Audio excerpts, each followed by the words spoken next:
മനുഷ്യനെ നശിപ്പിക്കുന്ന ഏറ്റവും വലിയ ശത്രു. അപ്പൊ എന്ത് വേണം? അടുത്തതാണ് പാലാഴി മഥനം എന്നൊരു കഥ. പാലാഴി മഥന കഥയാണ് നമുക്ക് അറിയാം. അയ്യപ്പസ്വാമിയൊക്കെ ഇത് ബന്ധപ്പെട്ടുള്ള ഒരു കഥ അല്ലേ? പാലാഴി കടഞ്ഞെടുത്തൊരു അമൃതാണ് ഞാൻ, അങ്ങനെയല്ലേ മോഹിനി അവതാരം വരുന്നതും അതിൽ ശിവൻ മോഹിക്കുന്നതും അയ്യപ്പനുണ്ടാവുന്ന കഥകളൊക്കെ നമ്മൾ അങ്ങനെയല്ലേ കേട്ടത്? മോഹിനി അവതാരമായിട്ടെന്നൊക്കെ അല്ലേ? ഈ കഥ ഭാഗവതത്തിൽ പറയുന്ന പാലാഴി മഥന കഥ അത് നമുക്ക് നോക്കാം. എന്താണ് ഈ പാലാഴി മഥനം? ഒരിക്കല് അപ്സരസ്സുകളുടെ കയ്യിലൊരു മാല കിട്ടി, പാരിജാത പൂവിന്റെ മാല. ഇവരിത് ആർക്കു കൊടുക്കും എന്നിങ്ങനെ വിചാരിച്ചിരിക്കുമ്പോഴാണ് സാക്ഷാൽ ദുർവാസ മഹർഷി ആ വഴിക്ക് വരുന്നത്. മഹർഷി കണ്ടതും വേഗം അദ്ദേഹത്തിന്റെ കയ്യിൽ മാല കൊണ്ടുകൊടുത്ത് നമസ്കരിച്ചു. കാരണം മൂക്കിന്റെ അറ്റത്ത് സന്തോഷമുള്ള ഒരാളാണ് ആര്? നല്ല സന്തോഷല്ലേ, കിട്ടും പണി. അത്രയും ഒരു ശുദ്ധിയുള്ള ആളായിരുന്നു ആര്? ദുർവാസാവ്. അങ്ങനെ ദുർവാസാവ് മഹർഷി മാല ഇദ്ദേഹം വിചാരിച്ചു, ഇനിയിപ്പൊ ഇതിപ്പോ എന്ത് ചെയ്യും, എനിക്കിപ്പോ ഇത് കിട്ടിയിട്ട് എന്താ കാര്യം, ആർക്ക് കൊടുക്കുന്നു വിചാരിച്ചിരിക്കുമ്പോഴാണ് ഐരാവതത്തിന്റെ മുകളിൽ ഇന്ദ്രൻ വരുന്നു. ഇന്ദ്രൻ ദുർവാസാവിനെ കണ്ടതും ചാടിയറായി നേരെ വന്ന് നമസ്കരിച്ചപ്പോഴേക്കും കഴുത്തിലിട്ട് കൊടുത്തു. ഇന്ദ്രൻ എന്ത് ചെയ്തു വെച്ചാൽ ഇത് തന്റെ ആനയുടെ മസ്തകത്തിലൊക്കെ ഇട്ട് ഗംഭയിൽ അങ്ങനെ ഇരുന്ന് പോകുമ്പം പ്രാണികളും വണ്ടുകളും ഈച്ചകളും ഈ പൂവിന്റെ തേനിനും അതിന്റെ വാസനയും കൊണ്ട് ആനയുടെ കണ്ണിലൊക്കെ കയറി കുത്താൻ തുടങ്ങി. ഭ്രാന്ത് പിടിച്ച് ആന എന്ത് വെച്ചാൽ മാല എടുത്ത് താഴെ ഇട്ട് ഒരൊറ്റ ചവിട്ടല് അരച്ചു കളഞ്ഞു.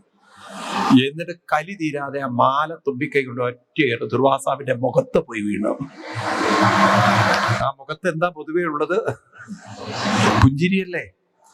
ആ മുഖത്ത് അല്ലെങ്കിൽ ചുണ്ടി പിടിച്ചിരിക്കുന്ന മനുഷ്യന്റെ പുറത്ത് നല്ലൊരു മാല, സുന്ദരമായൊരു മാല, അത് ചവിട്ടി കൂട്ടി എല്ലാം കൂടി നൂലൊരു ഭാഗത്ത് പൂവൊരു ഭാഗത്ത് അത് ചവിട്ടി അരച്ചൊരൊറ്റയേറ്. ഇത് കണ്ടാൽ ദുർവാസാവ് ക്ഷിപ്രം ഭവതി ധർമാത്മ, പെട്ടെന്ന് ധർമ്മം വരികയൊക്കെ കലി അങ്ങോട്ട് കേറി ഇന്ദ്രനെ അങ്ങോട്ട് ശപിച്ചു. എറിഞ്ഞത് ആനയാണെങ്കിലും ശാപം കൊടുത്തത് ആരെയാണ്? ഇന്ദ്രനെയാണ്. അതിപ്പം പട്ടി കടിച്ചാലും പട്ടിക്കെതിരെ ആരും കേസ് കൊടുക്കാറില്ലല്ലോ, ഉടമസ്ഥനെതിരല്ലേ കേസ് കൊടുക്കുക, ആണോ? ഇതുപോലെ ഇന്ദ്രനും കൂട്ടർക്കും, ഇന്ദ്രനെ മാത്രമാക്കിയില്ല, മൊത്തം ഹോൾസെയിൽ കൊടുത്തു. ഇന്ദ്രനും കൂട്ടർക്കും കൊടുത്തു ശാപം. എന്താ ശാപം? എല്ലാം ജരാതര വന്ന് വൃദ്ധരാവട്ടെ എന്ന്. പറയേണ്ട താമസം ഇന്ദ്രൻ 89 വയസ്സ്, എല്ലാം താടി നേടുക, പല്ലൊക്കെ വെച്ചതുപോലെ, ഒരു ആരോഗ്യം ഇല്ലാത്തതുപോലെ. ഇന്ദ്രൻ കാൽക്കൽ വീണു. മഹർഷിയെ അറിയാതെ പറ്റിയതാണ്, ആന ഇങ്ങനെ ഒരു പണി ഒപ്പിക്കുന്ന എനിക്കറിയോ, ക്ഷമിക്കണം, ഇതൊന്ന് രക്ഷപ്പെടുത്തണം എന്നൊക്കെ പറഞ്ഞു. ദുർവാസാവ് പറഞ്ഞു, എനിക്ക് ശപിക്കാനേ അറിയുള്ളൂ, മാറ്റാൻ പറ്റില്ല എന്ന്. ഓരോരുത്തർക്ക് കുഴപ്പങ്ങൾ ഉണ്ടാക്കാനേ അറിയുള്ളൂ, തീർക്കാൻ അറിയില്ല. ഈ ഇതൊക്കെ കേട്ടതും എന്നാ പിന്നെ പോയി ബ്രഹ്മാവിന്റെ അടുത്ത് എന്ന് ദേവന്മാരെല്ലാം പ്രാർത്ഥിച്ചും ധ്യാനിച്ചും കീർത്തിച്ചും അദ്ദേഹത്തിനെ പ്രീതിപ്പെടുത്തി. ബ്രഹ്മാവ് പറഞ്ഞു, നമുക്ക് പാലാഴി തീരത്തി എന്ന് സ്തുതിക്കാം. അങ്ങനെ ഭഗവാൻ പ്രകടമായി പറഞ്ഞു കൊടുത്തു, പാലാഴി കടഞ്ഞ് അമൃതെടുത്ത് സേവിച്ചാൽ പഴയ അവസ്ഥയിലേക്ക് തിരിച്ചു പോവാന്ന്.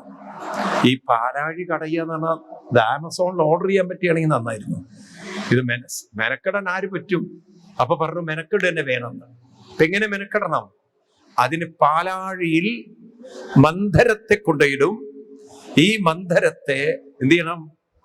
വലിക്കണം. ആര് വലിക്കും ഭഗവാനെ? ഇതിനാണോ ആരെ കൂട്ടുപിടിക്കണം? ആരെ കൂട്ടുപിടിക്കണം? ആരോഗ്യമുള്ള അസുരന്മാരെ കൂട്ടുപിടിക്കണം. ഒരു ഭാഗം അസുരന്മാരും ഒരു ഭാഗം ദേവന്മാരും, അങ്ങനെ വലിക്കണം. ദേവന്മാര് പറഞ്ഞു അസുരന്മാര് വരുമെന്ന്. അങ്ങനെയാണ് 50-50 ഷെയർ കണ്ടുപിടിച്ചത്. അമൃത് കിട്ടിയാൽ 50% ആർക്ക്? അസുരന്മാർ. ഇത് പറഞ്ഞപ്പോ അവര് ഓക്കെ ശരി ഞങ്ങളും വരാം. അല്ലെങ്കിൽ അവർ തമ്മിൽ കണ്ടുകൂടാത്ത ടീമാണ്. ഒരു 50% കിട്ടും എന്നുള്ളൊരു കരാറ് പറഞ്ഞുകൊണ്ട് അവര് റെഡി ചെയ്യും. അങ്ങനെ അവര് തയ്യാറായി. ഭഗവാൻ മന്ധരത്തെ കൊണ്ടുപോയിട്ടു. തല ദേവന്മാരും വാല് അസുരന്മാരും. ഇങ്ങനെയായിരുന്നു വലിക്കുന്നത്. കുറച്ചു കഴിഞ്ഞ് അസുരന്മാര് വലി നിർത്തി. അപ്പൊ ചോദിച്ചു എന്താ പറ്റിയതെന്ന്. ഈ ദേവന്മാർക്കൊരു വിചാരമുണ്ട്, ഞങ്ങൾ വാല് പിടിക്കുന്നവരാണെന്ന്. ഇനി ഞങ്ങളെ വാല് പിടിക്കാൻ കിട്ടില്ല എന്ന്. അപ്പൊ ദേവന്മാരാണെങ്കിൽ അവരും വലി നിർത്തി. കാരണം ഈ പാമ്പിന്റെ ഉള്ളിൽ നിന്ന് വായിൽ നിന്ന് വലിയ ദുർഗന്ധം വന്നപ്പോ, അല്ലെങ്കിലേ എല്ലാം 98 വയസ്സ്, ഇതിന്റെ ഇടയിൽ ഈ ദുർഗന്ധം കൂടി തട്ടിയപ്പോഴേക്കും അവര് വളരെയധികം വിഷമിച്ചു. അവർക്ക് തല വേണ്ട, അസുരന്മാർക്കോ വാലും വേണ്ട. ഭഗവാൻ പറഞ്ഞു, നന്നായി ദേവന്മാരെ, നിങ്ങൾ അവരോട് ഒരു മര്യാദ കാണിക്കേണ്ടതായിരുന്നു, നിങ്ങൾ അവർക്ക് തല കൊടുക്കേണ്ടതായിരുന്നില്ലേ. അസുരന്മാർ ചോദിച്ചു, എന്തൊരു സ്നേഹത്തിൽ പറയാന്നുള്ളത്, ഇവർക്കിത് കൊണ്ടു നടക്കാൻ പറ്റാത്തതുകൊണ്ടാണ് ഇങ്ങോട്ട് തരുന്നത്. അവസാനം എക്സ്ചേഞ്ച് ചെയ്തു. ദേവന്മാര് വാലും അസുരന്മാര് തലയും. ഈ വലിയുടെ ഇടയിൽ കുറച്ച് കഴിഞ്ഞപ്പോഴാണ് അവർക്ക് മനസ്സിലായത് പാമ്പ് മാത്രമേ വലിയുള്ളൂ. അപ്പൊ ഇവരൊക്കെ പറഞ്ഞു, ഇതിന്റെ ഇടയ്ക്ക് ഒരു പർവ്വതം ഉണ്ടായിരുന്നല്ലോ, അത് കാണുന്നില്ല. അപ്പൊ പർവ്വതം എന്ത് ചെയ്തു വെച്ചാൽ താഴോട്ട് പോയിരുന്നു ഈ മാറ്റത്തിന്റെ ഇടയിൽ. പിന്നെ ഭഗവാൻ കൂർമ്മമായി ഇതിനെ പൊക്കിയെടുത്തിട്ട് അങ്ങനെ വലിച്ച് അതിൽ നിന്നതാ ഇളകി ഇളകി ഇളകി വരുന്നു ആദ്യത്തെ സാധനം. അതാണ് കാളകൂട വിഷം. ഇതാരെങ്കിലും സേവിച്ചിട്ടില്ലെങ്കിൽ, ആരെങ്കിലും ഇത് കഴിച്ചിട്ട് ഈ ഭൂമി തന്നെ നശിച്ചു പോകുന്നു. അതുകൊണ്ടാണല്ലോ വൈകുന്നേരം കൃത്യമായി പലരും സേവിക്കുന്നത്. ആളുകൾ ഈ ഭൂമി നിലനിർത്തുന്നതേ അവരുള്ളത് കൊണ്ടാണ്. ഈ സർക്കാർ ഉദ്യോഗസ്ഥന്മാരൊക്കെ കടപ്പെട്ടിരിക്കുന്ന ആരോടാ അറിയോ? കള്ളുകുടിയന്മാരോടാ. കാരണം കൃത്യം കുടിക്കുന്നതുകൊണ്ടാണ് മാസം വരുമാനം വാങ്ങിക്കാൻ പറ്റുന്നത്, അല്ലേ? ഏറ്റവും വലിയ റവന്യൂ കള്ളിൽ നിന്നാണ്. ഒരു നാടിന്റെ ഒരു ഗതികേട് നോക്കൂ നിങ്ങൾ. കള്ളുകുടിയന്മാരുടെ പൈസ കൊണ്ട് ഒരുത്തനെ നശിപ്പിച്ചിട്ട് വേറൊരുത്തൻ, നമ്മൾ പറയില്ലേ, ഒന്ന് കെട്ട് വേറൊന്നിന് വളമാകുക എന്ന് പറഞ്ഞ പോലെയല്ലേ ഇപ്പൊ നടക്കുന്നത് കേരളം? ആണോ? പറയും. എന്തൊരു കഷ്ടത്തിലാണ്. ഈ ഗവൺമെന്റിനൊക്കെ ഒരു ബുദ്ധി എന്നാ വരിക എന്ന് എനിക്കറിയില്ല. പൈസ ഉണ്ടാക്കാൻ എന്തൊക്കെ വഴിയുണ്ട്. കള്ള് വിറ്റിട്ട് തന്നെ വേണോ പൈസ ഉണ്ടാക്കല്? ഇപ്പോഴത്തെ പുതിയതൊന്ന് തുടങ്ങുന്നു, പാലക്കാട് കള്ളിന്റെ കേന്ദ്രം. കള്ളല്ലാതെ ഒന്നും ഇവരുടെ തലയിലില്ലേ. ഇവർ കഴിഞ്ഞ ജന്മത്തെ കള്ളിൽ ജനിച്ച ടീമായിരുന്നു. എനിക്ക് മനസ്സിലാവില്ലേ. പോട്ടെ. അപ്പോ ഇവിടെ പറഞ്ഞു വരുന്നത്, അങ്ങനെ കാളകൂട വിഷം ആരെങ്കിലും സ്വീകരിക്കണം. ആരെ സ്വീകരിക്കും? ആരുമില്ല. അസുരന്മാര് പറഞ്ഞു കരാറ് മറ്റേതിനാണെന്ന്. ഏതിന്? അമൃതത്തിനാണ് 50%. ഇത് നമ്മളായിട്ട് കരാറില്ല. ദേവന്മാരും എടുക്കാൻ തയ്യാറായില്ല. അപ്പോഴാണ് പാവം മമ്മിയൂരപ്പൻ ഒരു മൂലയിൽ അങ്ങനെ ഇരിക്കുന്നുണ്ടായിരുന്നു. എല്ലാവരും കൂടി ഈ സാധനം ആരെടുത്തേക്ക് കൊണ്ടുപോയി? മമ്മിയൂരപ്പൻ്റെ അടുത്ത് കൊണ്ടുപോയി. മമ്മിയൂരപ്പൻ ചോദിച്ചു എന്താണെന്ന്. ഇത് നല്ല കടുമുതര പായസം പോലെ ഇരിക്കണോ? ഈ സാധനം പരമശിവൻ കൈകൊണ്ട് വാങ്ങി അപക്ഷയൻ മഹാദേവ ഇതങ്ങോട്ട് കഴിച്ചതും ഭഗവാൻ പിന്നെന്ത് സംഭവിച്ചു? കഥ കേട്ടില്ലേ നിങ്ങള്? എന്ത് സംഭവിച്ചു? പാർവതി ദേവി, ഇതൊന്നും നിങ്ങൾ ആരോടും പറയരുത് കേട്ടോ. മൂലഭാഗവതത്തിൽ പാർവതി ദേവി തൊണ്ടയ്ക്ക് കയറി പിടിച്ചൊന്നുമില്ല. ഇതൊക്കെ മലയാള ഭാഗവതത്തിൽ നിന്ന് വന്നതാണ്. പാർവതി ദേവി കഴുത്ത് പിടിച്ചു എന്ന് ഭാഗവതത്തിൽ ഇല്ല. വാസ്തവത്തിൽ പരമശിവൻ തന്റെ തപശക്തി കൊണ്ട് ആ വിഷത്തെ എവിടെ പിടിച്ചു നിർത്തി? കഴുത്തിൽ പിടിച്ചു നിർത്തി. നോക്കൂ നിങ്ങള്, ഭാഗവതത്തിൽ പറയുന്നത് സർവഭൂതങ്ങളോടും ദയയുള്ള ഭഗവാൻ തന്റെ തപശക്തി കൊണ്ട് ആ കാളകൂട വിഷത്തെ കഴുത്തിൽ അവിടെ പിടിച്ചു നിർത്തി. യോഗശക്തി അതവിടെ കിടന്ന് എന്തായി? നീല നിറത്തെ എടുത്ത് ഭഗവാന് പേര് തന്നെ നീലകണ്ഠനായി. ആ ദിവസമാണ് സർവഭൂതങ്ങളും ഉറക്കൊഴിഞ്ഞ് ഭഗവാന്റെ ആ തപസ്സിന്റെ ദിവസം. ആ ദിവസമാണ് നമ്മൾ ശിവരാത്രിയായി ആഘോഷിക്കുന്നത്. ഈ കഥ നമ്മൾ പറയുമ്പോഴും ഇതിന്റെ ഉള്ളിലൊരു സന്ദേശം എപ്പോഴും ഓർക്കണം. കാളകൂട വിഷം ശിവൻ സ്വീകരിച്ചു, പക്ഷെ അത് ശിവനെ ഒരിക്കലും നശിപ്പിച്ചില്ല. ശിവൻ അതിനെ പിടിച്ചു നിർത്തേണ്ടടുത്ത് പിടിച്ചു നിർത്തി. അപ്പൊ ഇവിടെ എന്ത് കാളകൂട വിഷമാണ് നമ്മുടെ ഓരോരുത്തരുടെയും ജീവിതത്തിൽ നമ്മൾ അനുഭവിക്കേണ്ടത്? എപ്പോഴും ഓർത്തോണം, കാളകൂട വിഷം ഒരു സാധനം നശിപ്പിക്കുന്നതാണ്. മനുഷ്യനെ നശിപ്പിക്കുന്ന ഏറ്റവും വലിയ കാളകൂട വിഷമാണ് നമ്മൾ മനസ്സിലാക്കേണ്ടത്. അലസതയാണ്. എന്താണ്? അലസതയാണ് ഒരു മനുഷ്യന്റെ ഏറ്റവും വലിയ ശത്രു. ആലസ്യമേവ പരാജയം എന്നാണ്. അലസതയാണ് പരാജയം. അപ്പൊ എന്ത് വേണം? ഈ വിഷത്തെ തലയിൽ നിങ്ങളുടെ ഇറക്കണം. വിഷം എവിടെയാ ഇരിക്കുന്നത്? ഇപ്പം എവിടെ ഇരിക്കുന്നത്? അതിനാണ് മനുഷ്യൻ തൻ്റെ തപശക്തി കൊണ്ട്, മനസ്സിലായില്ലേ, അനുഷ്ഠാന ശക്തി കൊണ്ട് അതിനെ അങ്ങോട്ട് താഴേക്ക് കൊണ്ടുവരണം. അവിടെ പിടിച്ചു നിർത്തണം. തന്നിലേക്ക് ചേരാൻ സമ്മതിക്കരുത്. തലയിലും നിൽക്കരുത്, ഹൃദയത്തിലും നിൽക്കരുത്. മനസ്സിലായില്ലേ? അങ്ങനെ ഒരാൾ ജീവിതത്തിൽ ഉണർന്നിരുന്നാൽ, ജീവിതത്തിൽ ഉണരാൻ തുടങ്ങിയാൽ, അവരുടെ ജീവിതം ഒരു ഭൂഷണമായി തീരും. പരമശിവന്റെ കാളകൂട വിഷം ഒരു ദോഷമല്ല, ഭൂഷണമായി തീർന്നു, ആഭരണമായി തീർന്നു. ഇതുപോലെ ജീവിതം നമുക്കൊരു ശാപവുമാവരുത്, ജീവിതം നമുക്കൊരു ദുഃഖവുമാവരുത്, ജീവിതം നമുക്കൊരു ആഭരണമായി മാറണം. ആഭരണമായി മാറണമെങ്കിൽ നമ്മളിലുള്ള തമോ ഗുണത്തെ നമുക്ക്, അലസതയെ നമുക്ക് ജയിക്കാൻ സാധിക്കണം. അതുകൊണ്ടാണ് നമ്മുടെ ജീവിതം ഒരു കൃത്യനിഷ്ഠയും അനുഷ്ഠാനവും ഉള്ളതാക്കി കൊണ്ട് നടക്കണം. എല്ലാവരുടെ ജീവിതത്തിൽ അങ്ങനെ കൊണ്ടു നടന്നു നോക്കൂ. ഒരു 5 മണിക്ക് അങ്ങോട്ട് അല്ലെ എണീക്കുക, അല്ലെ 4-4:30 എണീക്കാണ് ഒട്ടുമോ. അത് കഴിഞ്ഞാൽ രാത്രി ഒരു 10 മണിയാകുമ്പോഴേക്കും എല്ലാം ക്ലോസ് ചെയ്തു. അതുവരെ ജീവിതം അങ്ങനെ നല്ല കാര്യങ്ങളിൽ മുഴുകി ജീവിച്ചാൽ സമയം കടന്നു പോകുന്നത് പറയൂ അറിയില്ല. വയ്യാതെയായാൽ ഇരുന്നും ജപിക്കാലോ, അതിൽ ആനന്ദം കണ്ടെത്താം. അപ്പൊ അങ്ങനെ ജപവും ധ്യാനവും പാരായണവും ഒക്കെയായിട്ട് ലൈഫിനെ അങ്ങനെ കൊണ്ടുപോയാൽ അവസാനം വരെ വലിയൊരു വിഷമമില്ലാതെ ജീവിതത്തെ കൊണ്ടുപോകാം. കാരണം നിങ്ങളുടെ സകല അലസതയിലാണ് അവശ്യതയിരിക്കുന്നത്. അലസതയില്ലെങ്കിൽ അവശ്യതയില്ലേ, ഓർത്തോളൂ. അലസന്മാര് മാത്രമേ അവശ്യമായി തീരുള്ളൂ. അലസതയും അവശ്യതയും ഉണ്ടെങ്കിൽ അവിടെ അസ്വസ്ഥതയും ഉണ്ട്. ജീവിതത്തിൽ എന്നും അവർക്ക് സൗഖ്യമുണ്ടാവില്ല. അസ്വസ്ഥമായ മനസ്സിൽ എന്ത് സുഖം കിട്ടാനാണ്?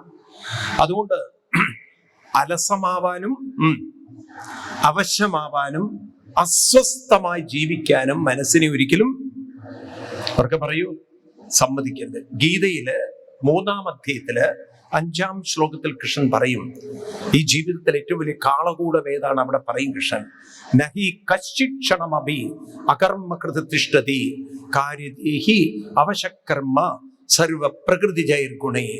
ജീവിതത്തിൽ ഏറ്റവും വലിയ ശത്രു എന്ന് പറയുന്നത് അലസതയാണ്. ഈ അലസതയാണ് നമ്മളെ അവശ്യമാക്കി തീർക്കണം. കാര്യദേഹി അവശകർമ്മ. നിങ്ങൾ നോക്കൂ, നഹി കശ്ചിത്, നഹി എന്ന് പറഞ്ഞാൽ നെവർ, കശ്ചിത് എന്ന് പറഞ്ഞാൽ അല്പം, ക്ഷണമഭി ഒരു ക്ഷണനേരത്തേക്ക് പോലും കർമ്മം ചെയ്യാതെ അലസമായി ഇരിക്കരുത്. നതിഷ്ഠതി കാര്യദേഹി അവശ്യ. അലസമായിരുന്നാൽ നിങ്ങളെ അത് എന്ത് ചെയ്യും? അവശ്യമാക്കും.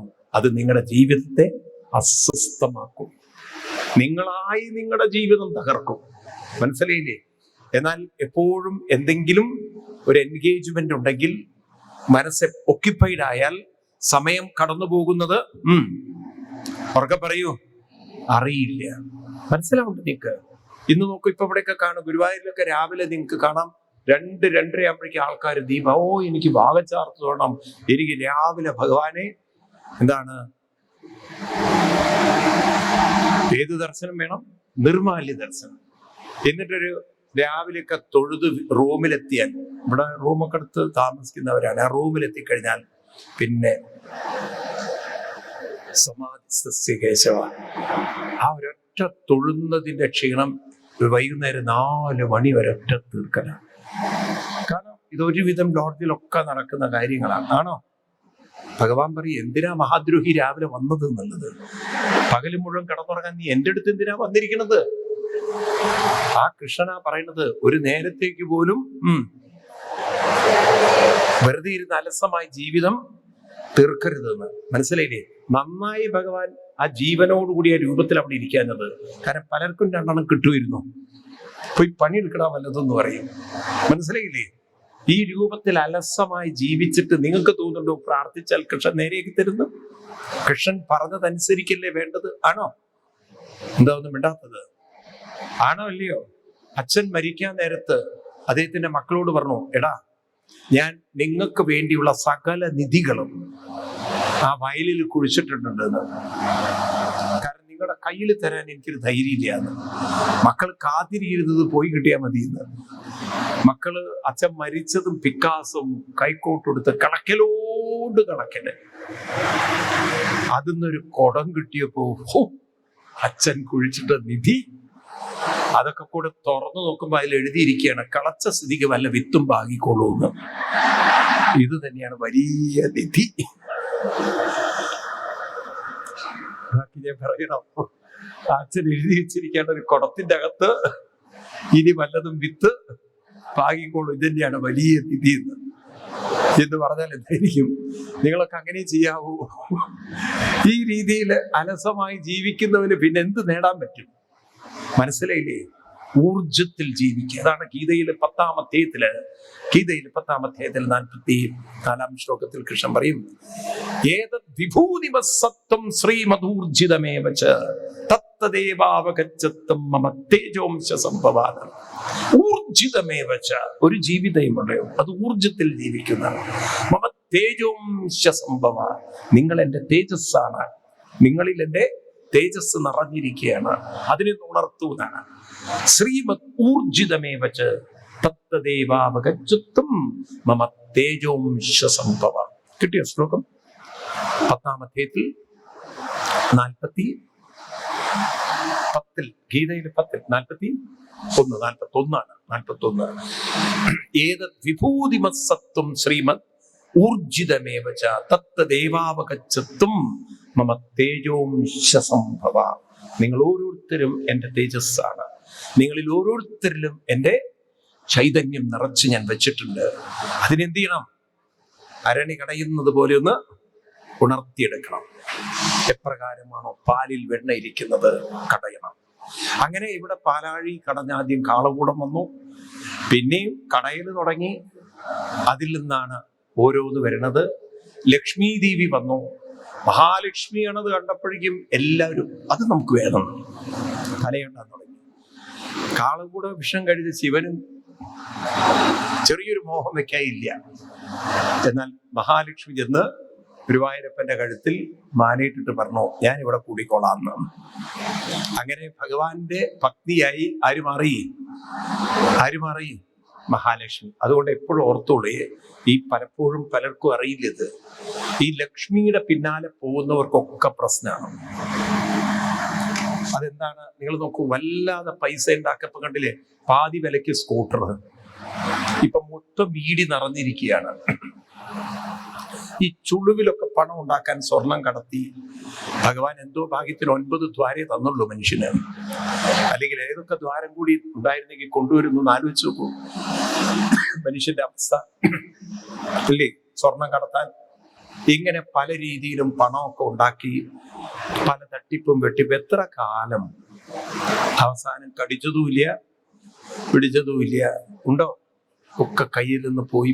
നിങ്ങൾ നോക്കൂ, നിങ്ങൾ ശബരിമല ക്ഷേത്രം സ്വർണം പൂശിയത് വിജയമല്യാണ്. ഇന്ന് ഇന്ത്യയിലേക്ക് കാല് വെക്കാൻ പറ്റാത്ത അവസ്ഥയിലാണ് മനുഷ്യൻ. ആണോ? അറിയോ നിങ്ങൾക്ക്? വിജയമല്യാണ് ആ സ്വർണം പൂശിയത്, ശബരിമല ആ ശ്രീകോവില്. എന്തിനു പറ്റിപ്പോ ഇപ്പൊ എന്ത് പറഞ്ഞാൽ, ഇപ്പൊ മനുഷ്യൻ കുറെ പണമുള്ളത് കൊണ്ട് എല്ലാമായി എന്ന് വിചാരിച്ചു പണത്തിന്റെ പിന്നാലെ ഒരു ഓട്ടം, കുറുക്കു വഴിയിലൂടെ പണം ഉണ്ടാക്കി നോക്കി. പക്ഷെ ജീവിതം എത്തില്ല. അതെന്താ കാരണം വെച്ചാൽ, ഈ ലക്ഷ്മി ഭഗവാന്റെ ഭാര്യയാണ്. ലക്ഷ്മി, നിങ്ങൾ ഭഗവാന്റെ പിന്നാലെ പോയാൽ ഭഗവാനെയും കിട്ടും ലക്ഷ്മിയും കിട്ടും. ലക്ഷ്മിയുടെ പിന്നാലെ പോയാൽ ഭഗവാൻ കല്ലെറിയും. കാരണം ഒരു ഭർത്താവിനും തന്റെ ഭാര്യയുടെ പിന്നാലെ വേറൊരാള് പോകുന്നത്, ആരെങ്കിലും ലക്ഷ്മിയുടെ പിന്നാലെ പോയാൽ അപ്പ ഈടിയെ പറഞ്ഞയക്കും ഭഗവാൻ. കുരുത്തം കെട്ടവൻ, എന്റെ ഭാര്യയുടെ പിന്നാലെ നീ ആരാടാ പോവാന്ന്. ഇപ്പൊ നിങ്ങൾക്ക് ദുരിതം ഉണ്ടാവാതിരിക്കാൻ ആരുടെ പിന്നാലെ പോയാൽ മതി? ഒരൊറ്റ ആളെ പിടിച്ചാൽ 2 ആളെ കിട്ടുക. ചിലത് എഴുതി വെക്കാറില്ലേ, 1 വാങ്ങിച്ചാൽ 2 ഫ്രീന്ന്. ഇതുപോലെ മഹാവിഷ്ണുവിനെ, കൃഷ്ണനെ പിടിച്ചാൽ കൃഷ്ണനെയും കിട്ടും, അപ്പം നിന്നാ 2 കാര്യം. കൃഷ്ണനെയും കിട്ടും, അത്യാവശ്യമൊക്കെ ലക്ഷ്മിയും കിട്ടും. മനസ്സിലായില്ലേ? അത് കഴിഞ്ഞാ പോരെ. ഏതാ വേണ്ടത്? ലക്ഷ്മി വേണോ വിഷ്ണു വേണോ? ലക്ഷ്മി വേണോ കൃഷ്ണനെ വേണോ? ഇപ്പൊ നിങ്ങൾ കൃഷ്ണൻ എന്നൊക്കെ പറയും. മനസ്സിലായില്ലേ? ഈ ലക്ഷ്മിയുടെ പിന്നാലെ പോയാൽ അതോടുകൂടി തീർന്നു മനുഷ്യൻ. പണ്ടൊരു മാഷക്ക് ഇങ്ങനെ ലോട്ടറി എടുക്കുന്ന ഒരു സ്വഭാവം ഉണ്ടായിരുന്നു. മാഷ മെയിൻ സ്വഭാവം ലോട്ടറി എടുക്കലാണ്. അതേതൊരുത്തൻ ഇങ്ങനെ കൊടുത്തു ശീലിച്ചാണ്. അങ്ങനെ മാഷക്കാണെങ്കിൽ ചെറിയ ചെറിയ എമൗണ്ട് ഒക്കെ അടിക്കും. ഒരിക്കലും ഇദ്ദേഹത്തിന് ഹാർട്ട് അറ്റാക്ക് അടിച്ച് ഹോസ്പിറ്റലായി, ICU. ആ സമയത്ത് കർഷക നോക്കൂ നിങ്ങള്, ആ സമയത്ത് എടുത്ത ലോട്ടറിക്ക് ഫസ്റ്റ് അടിക്കുകയും ചെയ്തു. അപ്പൊ മക്കളൊക്കെ കൂടെ ഡോക്ടറോട് പറഞ്ഞു, ഡോക്ടറെ ഇത് അച്ഛനെ അറിയിച്ചില്ലെങ്കിൽ സങ്കടമാണ്, ആ മനുഷ്യൻ ഒരുപാട് എടുത്തിട്ടുണ്ട്, ഈ ഒരു സന്തോഷ വാർത്ത അദ്ദേഹത്തിന് അറിയിക്കണം. അപ്പൊ ഡോക്ടർ പറഞ്ഞു, ഇതിങ്ങനെ മാങ്ങയുടെ കണ്ണി അറ്റു നിൽക്കുന്ന പോലെ അറ്റു നിൽക്കുകയാണ്. ഇതും കൂടി കേട്ട് കഴിഞ്ഞു, അത് പൊട്ടണമെങ്കിൽ നിങ്ങൾ പറഞ്ഞോളൂ. അയ്യോ വേണ്ട. അപ്പൊ ഡോക്ടർ പറഞ്ഞു, ഒരു കാര്യം ചെയ്യും, നിങ്ങൾ റിസ്ക് എടുക്കണം, ഞാൻ പറഞ്ഞോളാം എന്ന്. ഡോക്ടർ എന്നിട്ട് ഈ മനുഷ്യന്റെ മേലൊക്കെ തട്ടിയിട്ട് പറഞ്ഞു, ലോട്ടറി എടുക്കുന്ന സ്വഭാവം ഉണ്ടല്ലേ അങ്കിളിന്? അത് കേട്ടപ്പോഴേക്കും ആവേശം ഇങ്ങോട്ട് കൂടി. അപ്പൊ പറഞ്ഞു, അല്ലല്ല ഞാൻ വെറുതെ ചോദിച്ചു എന്ന് മാത്രം. അല്ലെങ്കിൽ ഇപ്പൊ ഈ ലോട്ടറിക്ക് അടിക്കാറുണ്ടോ? പിന്നെ 10 രൂപ അടിച്ച് വലിയ കാര്യമായിട്ടാ കാണുന്നത്. 1000 രൂപ അടിച്ചാൽ 1000 എന്തുണ്ടോ ഡോക്ടറെ? അല്ല 1 ലക്ഷം രൂപയ്ക്ക് അടിച്ചാൽ ആ പിള്ളേർക്കൊക്കെ ഡ്രസ്സൊക്കെ മേടിച്ചു കൊടുക്കും. 2 ലക്ഷമാണ് സൈക്കിളൊക്കെ മേടിക്കുന്നു. പേരക്കുട്ടികളുണ്ടല്ലോ ഡോക്ടറെ. അങ്ങനെ അത് 3 ലക്ഷം ആക്കി, 4 ലക്ഷം ആക്കി ബൈക്ക് മേടിച്ചു കൊടുക്കും. ഒരു 10 ലക്ഷം അടിച്ചാൽ ആ പിള്ളേർക്ക് ഒരു കാറ് മേടിച്ചു കൊടുക്കണം എന്നുണ്ട്. ഇത് പറഞ്ഞിട്ട് ഡോക്ടർ ചോദിച്ചു, അല്ല ഒരു 50 ലക്ഷം ഒക്കെ അടിച്ചാൽ, 50 ലക്ഷം അടിച്ചത് 50 ലക്ഷം അടിച്ചാൽ പകുതി ഡോക്ടർക്ക് തരുന്നു. ആ ഡോക്ടർ ഹാർട്ട് അറ്റാക്ക് അടിച്ച് വീണുപോയി. അത് താങ്ങാനുള്ള കഴിവ് ഡോക്ടർക്ക് ഉണ്ടായില്ല. ഒറ്റയടി 25 ലക്ഷം കിട്ടി. അത് ചിന്തിക്കുമ്പോഴേക്കും ഡോക്ടർ കഴിഞ്ഞ. മനസ്സിലായില്ലേ? അതുകൊണ്ട് ലക്ഷ്മിയുടെ പിന്നാലെ പോയാൽ ജീവിതത്തിൽ ഗതിയല്ല അധോഗതിയാണ്. കാരണം അതൊന്നും കയ്യിൽ അധികം ഉണ്ടാവില്ല. എന്നാൽ കൃഷ്ണന്റെ പിന്നാലെ പോയാൽ കൃഷ്ണനെയും കിട്ടും. ഇത് ഭഗവാന്റെ വാക്കുകളാണ്, എന്റെ വാക്കുകളല്ല. അനന്യാ ചിന്തയം ധൂമാം യേ ജനാ പര്യുപാസതേ തേഷാം വിദ്യാഭിയുക്താനാം യോഗക്ഷേമം വഹാമ്യഹം. അത് കഴിഞ്ഞ് വീണ്ടും ഇവർ വലിക്കുന്നു. പിന്നെ വാരുണി മദ്യം അമൃതകലസ്യം വന്നു. അമൃതകലസ്യം വന്നപ്പം നോക്കണം, ദേവന്മാരെ പാവം വാലും പിടിച്ച് ബോധമില്ലാത്ത വർഗങ്ങള് അവർ വാലും പിടിച്ചിരുന്നു. അസുരന്മാരെ അമൃതവും കൊണ്ട് പോകും ചെയ്തു. അമൃത് പോയപ്പോഴാണ് ഇവർക്ക് ബോധം വന്നു, അയ്യോ അമൃത് പോയല്ലോ. അപ്പോഴേക്കും ഇവർ കൈയും കാലും പിടിച്ച ഭഗവാന്റെ കാലം, അയ്യോ ഭഗവാൻ അമൃത് പോയി. അങ്ങനെയാണ് ഭഗവാൻ വിശ്വമോഹിനി വേഷമെടുത്തത്. ലോകത്തിലെ മിസ് യൂണിവേഴ്സ് ഒക്കെ പിന്നെയാ വന്നത്. ആദ്യത്തെ മിസ് യൂണിവേഴ്സ് ആയിരുന്നു ആര്? മോഹിനി ഭഗവാൻ. അങ്ങനെ നേരെ അസുരന്മാരെടുത്ത് പോയി. അസുരന്മാരെടുത്ത് കുടുങ്ങി കൊഞ്ചി ചെന്നപ്പോഴേക്കും അവർക്ക് പിന്നെ അമൃതവും വേണ്ട, കുടവും വേണ്ട, കലശവും വേണ്ട. ഇവിടെ പെണ്ണ് കെട്ടിയിട്ടുണ്ടോ, ആരെങ്കിലും ആ പ്രപ്പോസൽ വെച്ചിട്ടുണ്ടോ, ജാതകം ശുദ്ധജാതകമാണോ, ദോഷമുണ്ടോ, ഇതൊക്കെയാണ് അവർക്ക് അറിയേണ്ടത്. ഭഗവാൻ അതിങ്ങനെ എൻജോയ് ചെയ്തു ഇങ്ങനെയൊക്കെയുള്ള കാര്യങ്ങൾ. അങ്ങനെ ഭഗവാൻ പറഞ്ഞു, മോഹിനി വേഷത്തിൽ ഇരുന്നിട്ട് പറഞ്ഞു, എന്നെ എങ്ങനെ വിശ്വസിക്കുന്നു വേണ്ട, ഞാൻ പറയുന്നത് വിശ്വസിക്കുന്നു വേണ്ട, നിങ്ങൾക്ക് എന്നെ അങ്ങനെ ഒരു വിശ്വാസമൊന്നും എടുക്കണ്ടെന്ന്. അപ്പൊ അവര് പറഞ്ഞു, കണ്ടിട്ട് കല്യാണമൊന്നും കഴിഞ്ഞിട്ടില്ല തോന്നുന്നത്. ഭഗവാൻ ഇങ്ങനെ താഴത്ത് ഇങ്ങനെ വിരലോട്ടൊക്കെ വരച്ചിട്ട് ഇത്തിരി നാണൊക്കെ പോലെ. അപ്പൊ അവർക്ക് തോന്നി ഭഗവാൻ കല്യാണമൊന്നും കഴിഞ്ഞിട്ടില്ല. പറഞ്ഞു, കെട്ടാൻ ആഗ്രഹം ഉണ്ടോന്ന്. തലയൊക്കെ കുനിക്കപ്പോ പിന്നെ ഒരു ആവേശമാണ് എല്ലാവർക്കും. എന്നെ കെട്ടും, 90 വയസ്സുള്ളവർക്ക് പോലും ആവേശം. ഭഗവാൻ പറഞ്ഞു. അപ്പൊ ഒരാൾ പറഞ്ഞു, ദേവി തെരഞ്ഞെടുത്തോളൂ. അപ്പൊ ഒരു കാര്യം ചെയ്യൂ, അപ്പോഴേക്കും അമൃതകലശം കൊണ്ടുപോയാൽ ദേവിയുടെ കൈ കൊടുത്തിട്ട് പറഞ്ഞു, ദേവി വിളമ്പി തന്ന ഞങ്ങൾക്ക് സന്തോഷമായിരുന്നു. ആ കൈ കൊണ്ട് കുടിക്കുന്നതേ ഒരു ഭാഗ്യം തന്നെയാണെന്ന്. ദേവി വെച്ച് ഇത്രയൊക്കെ വേണോന്ന് കൊണ്ടുകൊടുത്തു അമൃതകലശം. അവരോടൊക്കെ ഇരിക്കാൻ പറഞ്ഞു. പിന്നെ അറിയാലോ നിങ്ങൾക്ക്, ഈ പാവങ്ങളൊക്കെ കണ്ണു അടച്ച്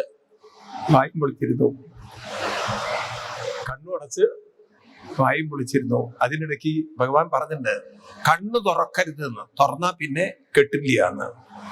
കണ്ണു തുറക്കാതെ പിടിച്ചിരിക്കുന്നവരെ ഞാൻ, ഇവർക്ക് അമൃത് കിട്ടിയില്ലേ വേണ്ടിയില്ല, അരമതി മോഹിനിയെ കിട്ടിയാൽ മതി എന്നുള്ള ആവേശത്തിൽ മുറുകി പിടിച്ചിരിക്കുകയാണ്.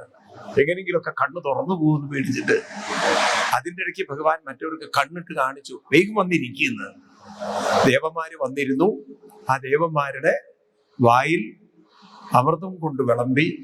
അപ്പോഴാണ് ഒരസുരൻ, എനിക്ക് തോന്നുന്നു ഗുരുവായൂരുകാരനായിരിക്കണം, അവന് മനസ്സിലായി ഇതിലെന്തോ ഒരു തരികടയുണ്ട് എന്ന്.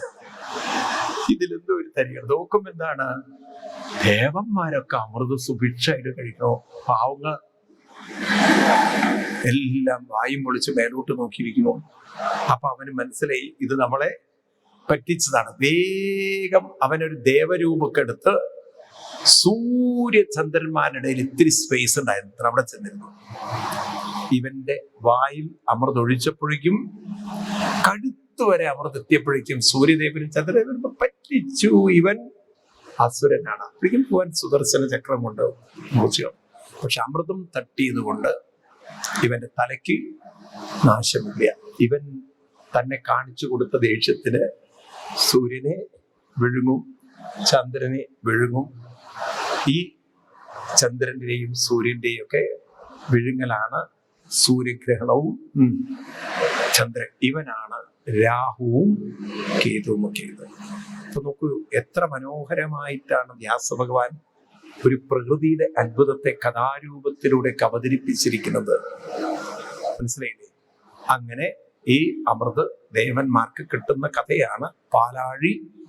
ഇതൊരു വലിയ ഒരു സന്ദേശത്തിന്റെ കഥയാണ്. അതായത് അമൃതം ഉണ്ട്, എല്ലാവരിലും ഉണ്ട്. പാലാഴി നിങ്ങളൊക്കെ തന്നെയാണ്. നിങ്ങളിൽ ഒരു പാലാഴിയുണ്ട്. നിങ്ങളിൽ തന്നെയാണ് അലസതയുടെ കാളകൂടം. ഈ കാളകൂടം പുറത്തേക്ക് കളയാതെ അമൃത് കിട്ടുന്ന പ്രശ്നമില്ല. അതിനെന്ത് വേണം? കടയണം. എങ്ങനെയാ കടയേണ്ടത്? സാധന ചെയ്യണം, ജപിക്കണം. ജപിച്ച് ജപിച്ച് ജപിച്ച് ജപിച്ച് ഉള്ളിലുള്ള കാളകൂടത്തെ പുറത്തെടുത്ത്, അതാണ് ശിവരാത്രി. ഉറക്കൊഴിയ ശിവനിലേക്ക് ഉണരുന്ന രാത്രിയാണ് ശിവരാത്രി. ശിവത്വത്തിലേക്ക് മനസ്സിനെ ഉയർത്തുന്ന രാത്രി. അപ്പൊ സാധന ചെയ്താൽ ഈ വിഷമൊക്കെ ഉള്ളിൽ നിന്നും പുറത്തു വന്ന് ഭൂഷണമായി അവസാനം കടന്ന് കടന്ന് കടന്ന് കടന്ന് കടന്ന് അമൃതത്വായ കൽപ്പതേ. ഏത് കിട്ടും? എവിടെ എന്ത് കിട്ടും? ഇപ്പൊ നിങ്ങളൊന്ന് ആലോചിക്കൂ, നിങ്ങളിലൊക്കെ അമൃതം വെച്ചിട്ടാണ് ഇങ്ങോട്ട് അടിച്ചു വിട്ടിരിക്കുന്നത്. എല്ലാവരുടെ ഉള്ളിലും അമൃതം പാക്ക് ചെയ്തിട്ട് അടിച്ചിരിക്കുകയാണ്. ആലോചിച്ച് നോക്കൂ, നിങ്ങളുടെ ഉള്ളിൽ അമൃതമുണ്ട്, അമൃതമുണ്ട്, സീൽ ചെയ്ത് വെച്ചിരിക്കുകയാണ്. പക്ഷെ ആ അമൃതം ഒന്ന് പുറത്തെടുക്കണമെങ്കിൽ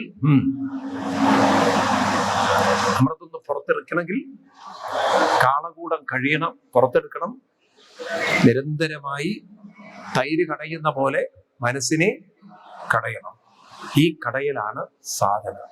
അപ്പൊ നമുക്ക് മനസ്സിലാവും ഉള്ളിൽ എന്തുണ്ട്? അമൃതത്വായ കൽപ്പതേ. എന്തുണ്ട്? അമൃതം. വേണോ? അമൃതം വേണോ? ഫ്രീ ആയിട്ട് കിട്ടില്ല. ഇത് ഫ്രീ ആയിട്ട് കിട്ടുന്നതല്ല. ഇത് ഗൂഗിളിലൂടെ സെർച്ച് ചെയ്താൽ കിട്ടില്ല. ഇത് ആമസോണിൽ ഓർഡർ ചെയ്താൽ കിട്ടില്ല. ഇത് എന്ത് ചെയ്യണം? സാധനയിലൂടെ കിട്ടും. ഏതിലൂടെ?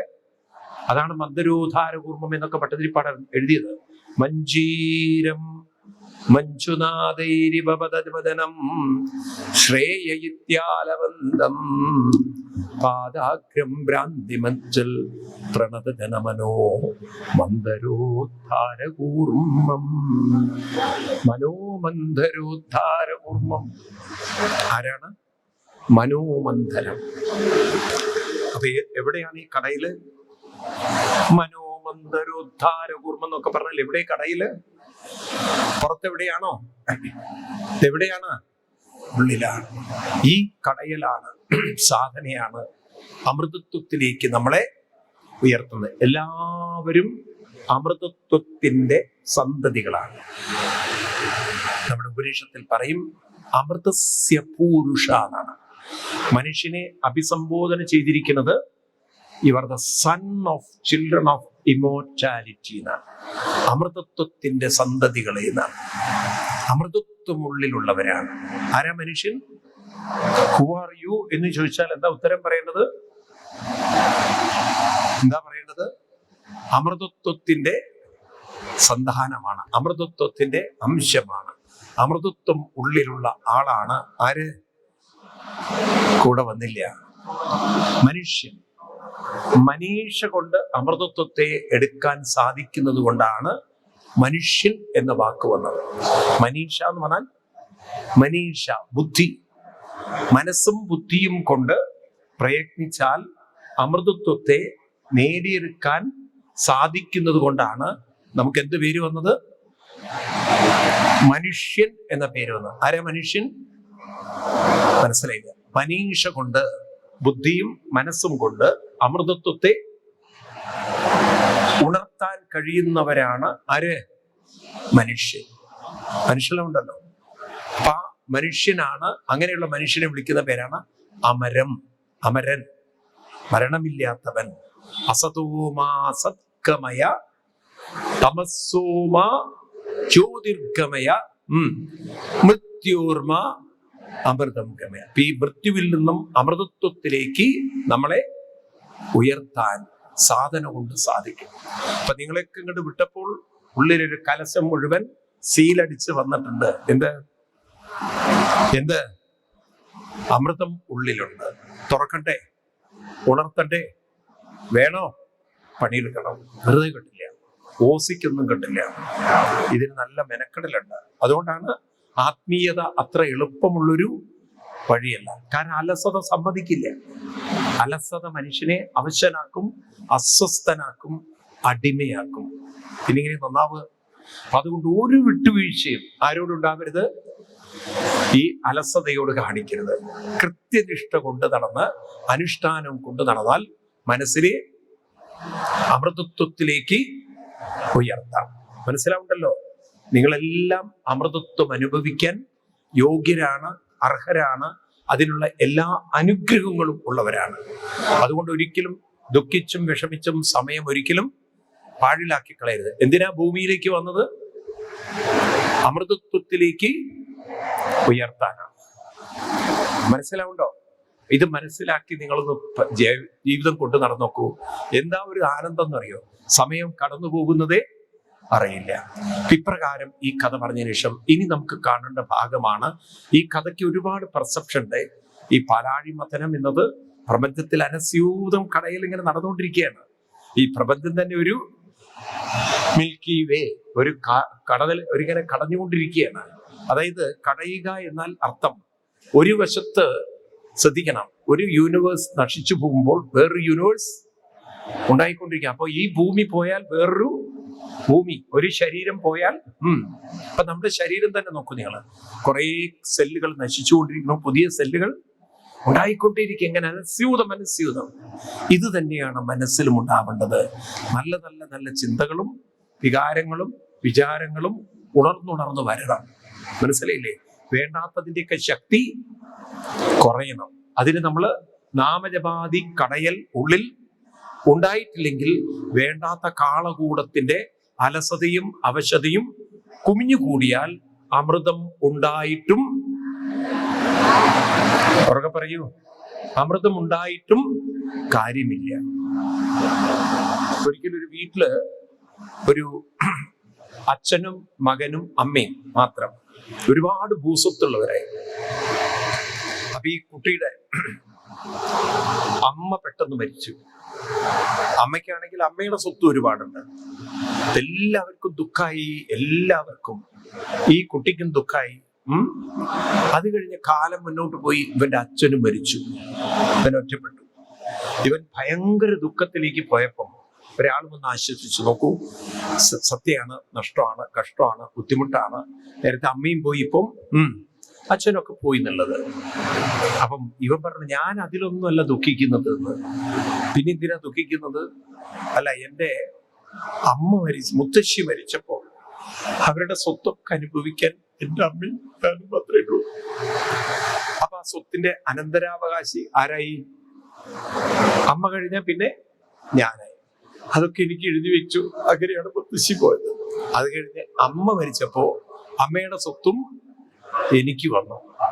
അത് കഴിഞ്ഞ് അച്ഛൻ മരിച്ചപ്പോ അച്ഛന്റെ സ്വത്തും അതെനിക്ക് വന്നു. എനിക്കിപ്പോ ആരുടെ സ്വത്ത് വരാനില്ലല്ലോ എന്നുള്ള ദുഃഖത്തിലാണ് ഞാൻ ഇരിക്കുന്നത്. നോക്കണേ, എന്താ ഈ പൊട്ടറെ പറയാ? ഇത്രയൊക്കെ സ്വത്ത് ഉണ്ടായിട്ടും അത് ഉപയോഗപ്പെടുത്താനല്ല. ഇനി എനിക്ക് ആരും തരാനില്ലല്ലോ എന്ന് പറഞ്ഞ് കരയുന്നവരെ കുറിച്ച് എന്താ പറയുക? അതാണ് ജീവിതം. ഉള്ളതിന്റെ മഹത്വം ഒട്ടും അറിയുന്നില്ല. മനസ്സിലായില്ലേ? എന്തൊരു അനുഗ്രഹം വേണം. മനസ്സിലാവുണ്ടല്ലോ? ഈ ജീവിതത്തിന്റെ മഹത്വം മനസ്സിലാക്കാൻ സാധിക്കുന്നതിലപ്പുറം ഒരു സുഹൃതം വേണം. ദുർലഭം ത്രയമേവൈതത് ദൈവാനുഗ്രഹഹേതുകം മനുഷ്യത്വം മുമുക്ഷുത്വം മഹാപുരുഷ സംശ്രയ. ഭഗവാൻ അതാ പറയുന്നത്. ഇതൊരു സുഹൃതമാണ്. മറ്റേ ഭാഗവതത്തിൽ പറയും, അഹോ ഭാഗ്യം അഹോ ഭാഗ്യം നന്ദഗോപസുതം സുതം എന്മിത്രം പരമാനന്ദം പൂർണ്ണം ബ്രഹ്മസനാതനം. എന്തൊരു ഭാഗ്യമാണ് ഈ ജന്മം. ദേവന്മാർക്ക് പോലും കിട്ടാത്ത ഭാഗ്യം ഗോപകുമാരന്മാർക്കും ഗോപികമാർക്കും കിട്ടിയില്ലേ? കൃഷ്ണനെ കൂടെ ചേർത്ത് കൃഷ്ണനൂടെ ജന്മം സഫലമാക്കാൻ സാധിച്ചില്ലേ? ഇതുപോലെ ജന്മം സഫലമാക്കാൻ നമുക്ക് ഓരോരുത്തർക്കും സാധിക്കുക. അതല്ലേ ജീവിതം. അതിനാണ് നമ്മളിവിടെ വന്നിരിക്കുന്നത്.